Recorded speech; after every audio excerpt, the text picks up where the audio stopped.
So Tara had wanted me to speak because I was talking to our sons about the way some of their friends are talking about voting, and they're not sure why their friends are thinking this way. And as I was thinking about it, I realized, I was telling them, oh, here's the problem. People nowadays are not looking at things politically in the right way, especially young people. And it's partly because one particular party is trying to capture the minds of the young people. But the issue is that in most of the world, throughout most of history, people had a sense of potential danger if your leaders weren't making good decisions. And nowadays, really young people, it's like it's a beauty contest or a it's like we're high going school for a popularity contest. Yeah. Instead of identifying, is this person going to do the job of keeping us safe? And because the number one job of a government is to protect the people in the country from outside places trying to kill you and from criminals trying to kill you. That's the number one job of a government. And what a lot of people aren't realizing is everything that they're advocating for in their political views is the opposite of that. So like if you say, oh, well, this person's mean and I don't want to vote for him because he's mean. And this person, well, she just kind of talks about the forgetting the past and looking at the future and generically not saying anything, but the other guy's kind of mean. Well, that's called a high school popularity contest. And if you're an adult, you shouldn't be in a high school popularity contest. The issue is, I think people have really lost sight of the fact that, and young people haven't even been taught this, that you know what's happening in Ukraine with Russia attacking Ukraine and killing people? That could easily happen here tomorrow if the right people aren't in charge. And what I mean by the right people is the people who are willing to remember that the number one job of the government is to protect the people that are under their government. It's not the job to get gender reassignment surgeries. It's not the government's job to pay for your food. It's not the government's job to pay for your housing, your student loans, any of those things. And when you vote, you may want those things. You may say, well, I think that the government should give me stuff. I think it's unfair. I cringe when people say unfair. And you will too when you grow up. If you're a younger person. I don't mean that in a demeaning way. I just mean to tell you, like, you get a few years on your... When you get older and other people say it's unfair that you're not paying for them to have stuff for free, you will understand that part. But what I'm getting at is when people say, I think that the government should be in charge of these things and force other people to believe my things, that's all irrelevant if you die. And what people don't understand is right now, Russia and China are both kind of working in the background to oppose us as a nation. And yeah, we're trying to be friendly with them, but ultimately we could easily become Ukraine. Russia could easily just start attacking us because maybe Putin wants more power than he has. And maybe he won't, but maybe he will. And the thing is, if you want somebody who's going to advocate for your like gender confusion or whatever issue you have, it's not going to matter if you're dead. And that's the thing that I think people don't realize. Like, I was just having a conversation with a friend yesterday, and my grandfather was a 29-year-old guy in World War II who had to lead a whole bunch of 18-year-olds and jump. They were paratroopers. They had to jump behind enemy lines in German-occupied France on D-Day. Knowing they would probably die. They were going to be shot at. There were going to be all this stuff happening. And they had to do that so that we were not living under Nazis right now. And if you're using the term Nazis right now to refer to a particular political candidate, you are completely uneducated. And if you have a college degree and you're saying that, you need to go back to your college and ask them for a refund. You need to sue them for a refund. Yeah. If you are calling Hitler a Nazi, and you have even a high school... Well, no, Hitler. If you're calling Trump Hitler, and you have a high school diploma or a college diploma, you need to go back and sue them. This is why the NEA, I think the NEA needs to be completely disbanded. because Well- they are not actually teaching history.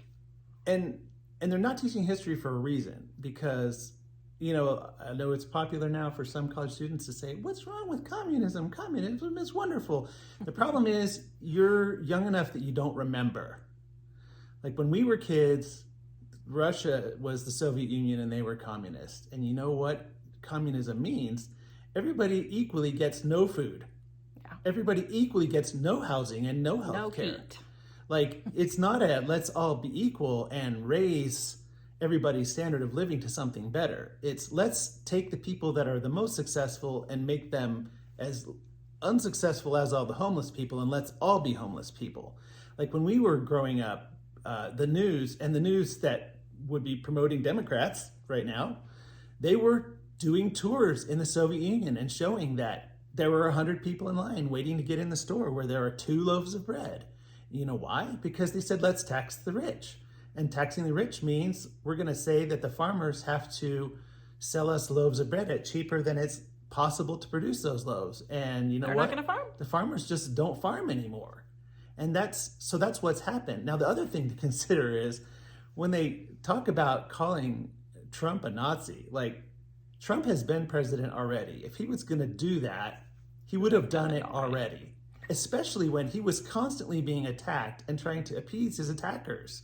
Like, I don't mean he was trying to appease them constantly, but like a lot of the stuff related to that thing going around, the sickness In 2020. in 2020, a lot of that was politically ginned up in order to try to make him look bad. Mm-hmm. And when people say, well, the economy was terrible under him, it's because all the Democratic governors Shut down your states. shut down your states and prevented anyone from making any money. And so that's not really an issue that was because of the Republican president at the time. The other thing to consider is if you want to talk about Nazis, who is it that hates the Jews? It was Nazis. And who is it now that hates the Jews? It's the Democrats. Hello. So the one thing about Nazis is they were notorious for calling out their enemies for doing the things they were doing. And if you really look at your political candidates, you can see that the ones that are accusing others of being Nazis and fascists and all that, they are the Nazis and the fascists. They are the ones, like when you say, let's rise up and encourage all these people to rise up and burn down police stations and defund police and create chaos. That is the Communist Manifesto. Removing your guns. It is. Controlling your food. Controlling your housing. It is a communist, fascist type behavior to create a lot of chaos in order to then claim that you're going to solve the chaos that you never solve. And so if you're a person who's kind of thinking, I just want everyone to get along and I want to have everything I want and have nobody tell me no, just consider the fact that the government's primary responsibility is not to manage how other people treat you in your personal life. The government's responsibility is to make sure that other countries don't come and kill you, that other people who don't like you don't come and kill you. And that's about it, really. I mean, there are other things the government can do, like roads and, stuff like that. But really, if you're asking for the government to do all those things, you're asking for the government to control other people. And in reality, what you're asking them to do is to control you. So if you want a lot more government, you want other people to be controlling you all the time and tell you that. And that's the thing I think that people don't understand when they just say, oh, it's just not cool to vote for an old guy with orange hair who lies all the time. Well, and a lot of the sayings that they're quoting him on, they're totally taking out of context. Well, like calling our military scumbags or whatever it was. I don't remember all of the ones. But when you actually go and look at what Trump actually said, that's not the context he was using it in at all. But the other thing is, think about this. What if you say, well, I can't vote for her for a president because, well, she's just ugly. She doesn't wear the same hair as the rest of us. Like, her laugh is annoying. I don't like her clothes. Well, that's what you're saying when you're saying you don't like Trump because of his hair and because he's mean.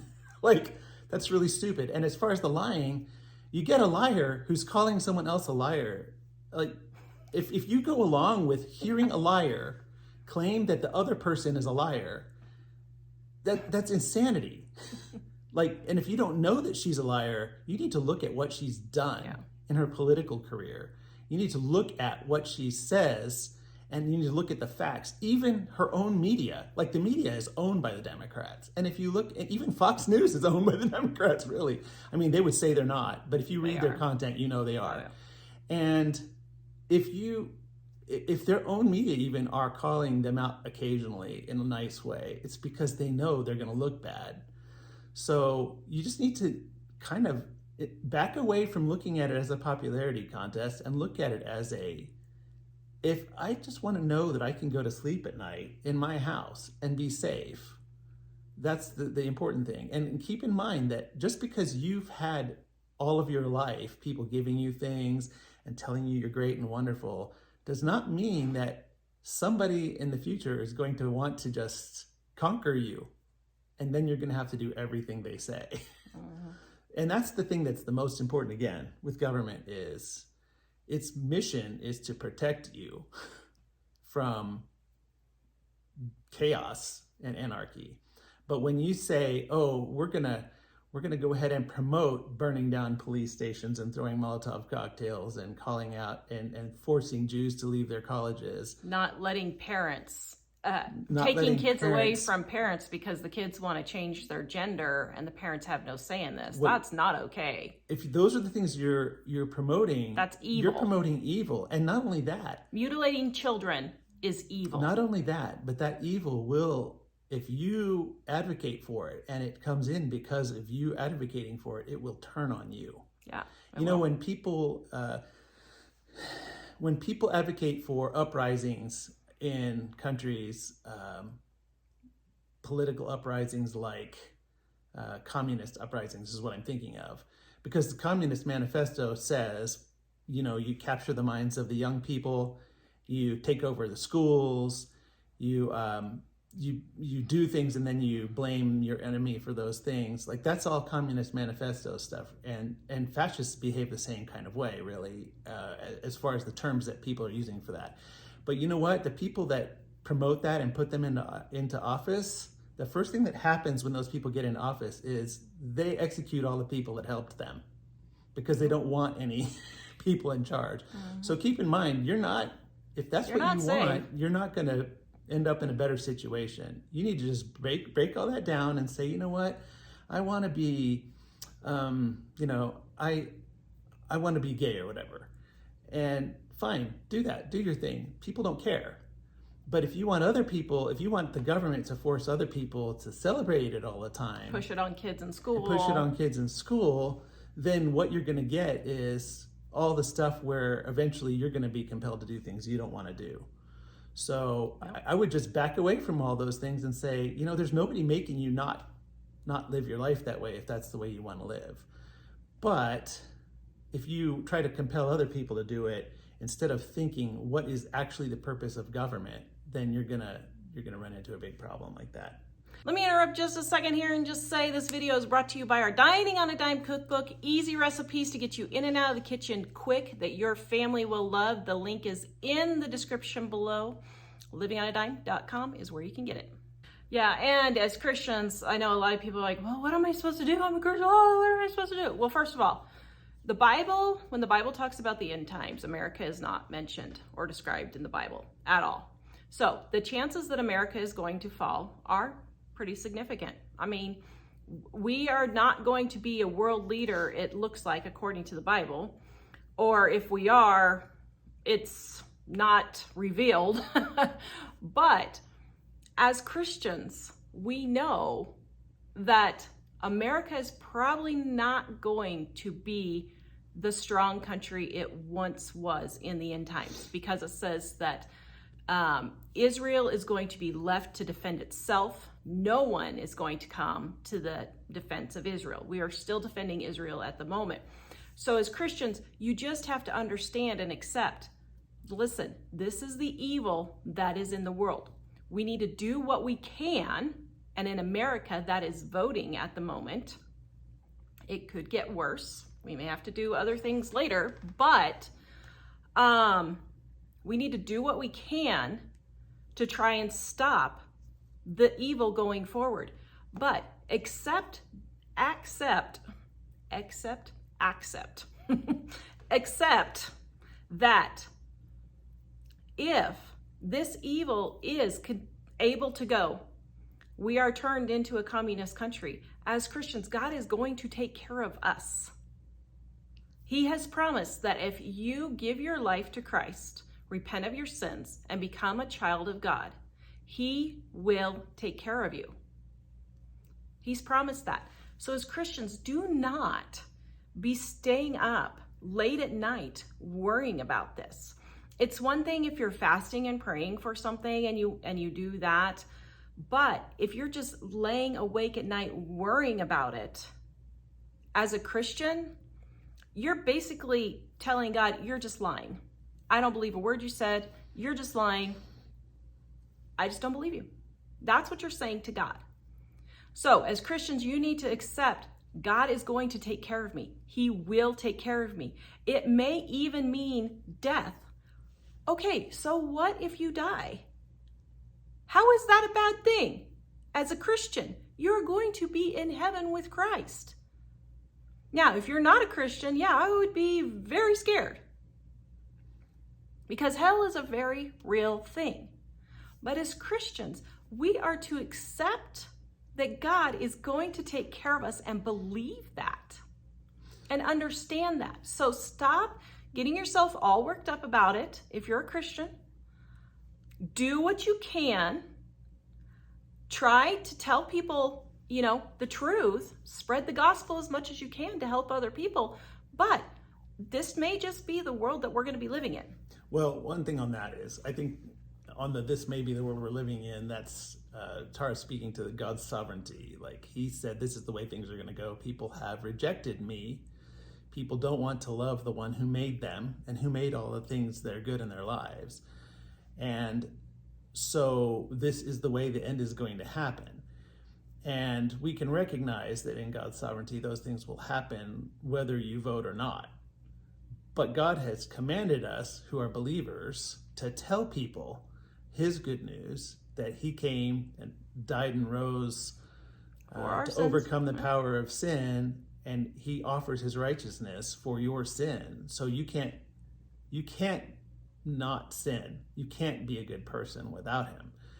Being a good person is not going to get you into heaven. But that because of the sacrifice he made, he gives you that righteousness if you just accept him and have a relationship with him. But you have to choose it. But as believers, I would say to the believers, if you say, well, I'm just not going to do anything because I know God's going to make it work out the way he was, you are the wicked servant in the parable of the three servants, where the owner of the property gives the talent, well, it's talents and servants, but he gives them stuff to manage while he's gone. And then when he comes back, the ones that have managed those things well get rewards, and the one that has not gets thrown into outer darkness where there's weeping and gnashing of teeth, which is the lake of fire, which is hell.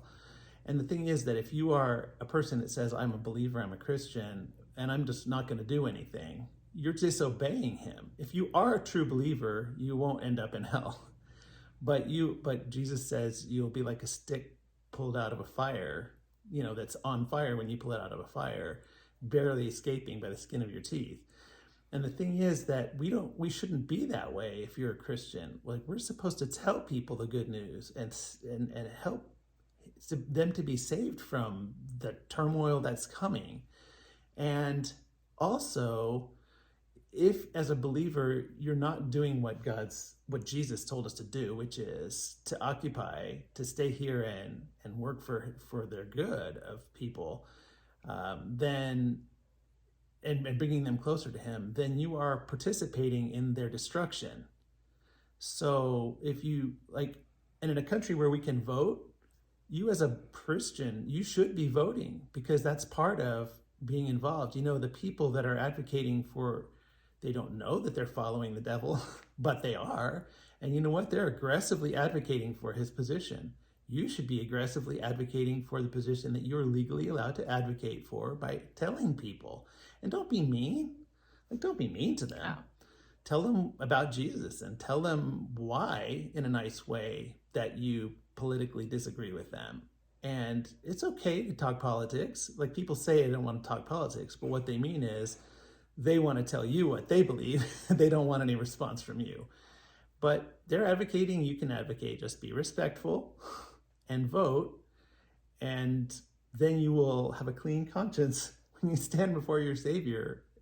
Because the thing is, you're not saved by your works, but once you are saved, you're saved by faith in what he's done for you and accepting the free gift that he's paid the price for your sins. But even though your works do not save you, he has commanded you as a child of God to be about your Father's business. And that is telling people and helping him to reach those. Like, he can reach people without you, but you will be sad. Well, and you get more treasures in heaven. If you did not make any effort to do what he's asked. Yeah, and you get treasures. You'll be rewarded in heaven for it also. Yeah. For the things that you do that he's commanded. It won't take away heaven if you don't, if you are a true believer. And we get it. It's hard. Yesterday, we had an exceptionally hard day. And, to put it mildly, and I was just sitting there thinking, oh my goodness, can we just be done with this world? I'm just so sick of dealing with everything. I'm just sick of dealing with everything. I get it.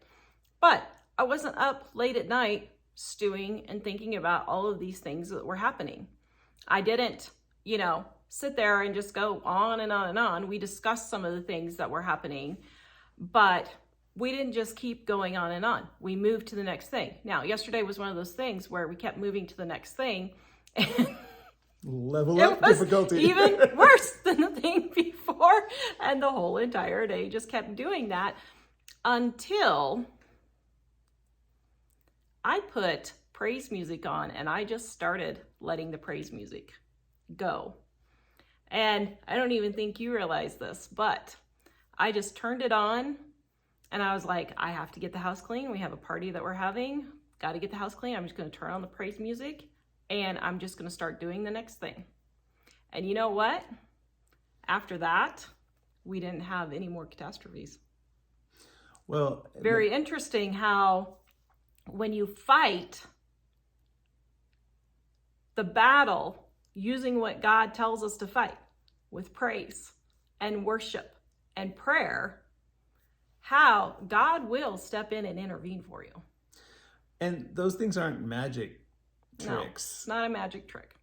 It's faith. Like in the Bible, there was a time the Ark of the Covenant, the Ark of God, God would tell the Jewish people, take this ark into battle when you go and I will be with you. But there was a time where the king didn't want to wait for an answer from God, so they just grabbed the Ark of the Covenant and ran into battle thinking it was like a magical magic trick of some sort. And the enemies beat them and captured the ark and ran away with it. Yeah. And so I'm saying on the music, it's not like it's a magical trick or whatever. But what it does do is it reminds you who is in control of things, that God is in control of it. And it reminds you of the good things he's done and how you can trust him. And that, I think, is strength for the battle. Yeah, and I think, it also, God is fighting that battle, not you. When you're turning on the praise music and all of that, God is fighting that battle. And it was so bad yesterday. I was literally getting, after having disastrous videos. As a matter of fact, we're starting a new series on our Super Easy channel, on our Super Easy Recipes channel, because we were trying to film videos and because that channel's going crazy. And so we're trying to get more videos out. Every single video failed. Then we had some stuff going on in our town and I literally was getting phone call and phone call and phone call and phone call. Disaster. All these people that I knew, completely unrelated topics to the same thing. So like this was about one subject, this was about another subject about this one thing.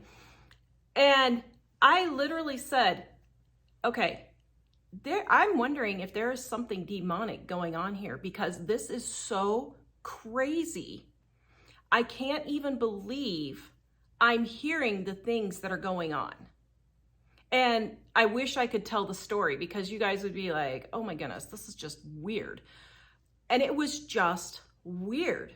And what happens when you put on the praise music and when you start praying and singing and worshiping, that releases you from doing anything about it. And I was just like, there's nothing I can do about any of these situations. I told Mike, I said, do you think we need to do something? And he said, nope, we're just going to let it ride. And if something comes up, we will deal with it then. But until then, we're not going to discuss this with anyone. And I was like, okay. And in that situation, you are actually letting God fight your battles for you. Stop fighting so hard with these battles. Stop arguing. If you know that Trump is the one who should be in office because he is the one that is going to stem the tide of evil, don't argue with Harris supporters. You can tell them the truth, but to just sit there and argue and go back and forth, that's not letting God fight the battles for you. Well, it's also, it's good to pray for Trump and to vote, but ultimately God is the one that you should be following. And he may use President Trump, but ultimately you have to keep your eyes on the fact that it is God that you're following. It is not a man. Yeah. And because I heard somebody really trying hard to say, oh, I just want to pray that God does this and puts Trump in power because we need this. And I was like, okay, well, first of all, I think that President Trump is, from what he's done before and what he says, he's more likely to do things that God would want. But God is going to make those things happen in any case, and we need to follow him. And yes, we should be praying, but we shouldn't pray with the hope that if God does something different, that it was the man that saved us. It's God that saves us in those circumstances. And one other thing I was going to say on that is, so when Tara was talking about the praise music and about God and all, if you believe there is God at all, if he can create all of this, just the earth itself is such an amazingly, fantastically difficult thing that we could never do. But it's not the earth, it's the entire universe. It's thousands and thousands of galaxies that he's made by speaking a word. And if he can do that, then reminding yourself that, wait, he can do that, so therefore this struggle that I'm having today is really not significant. You can let it go and let the stress from the worry from it go, because you remember that he's the one that's taking care of it. And I think that the thing with listening to the music and sometimes referring to scripture and just encouraging your friends who are believers is that you remember who it is that's doing it and the promises he's made.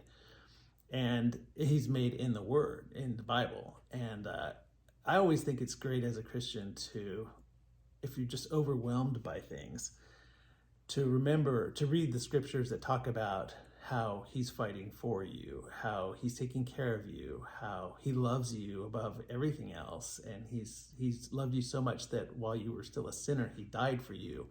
That's Romans 5:8. And I always like to ultimately look to the end of the book where he says, this is everything that's going to happen in the future, and realize that after all the evil is gone, and after the judgment has happened, and after the believers are in his presence, in Revelation 21:4, he says there will be no more tears or crying or pain. All these things are gone forever, that he will live with his people, and they will live with their God. Like, these things are super encouraging to think, because a lot of people, we don't have much longer, guys. Well, and it's kind of sad that the Bible doesn't explain it.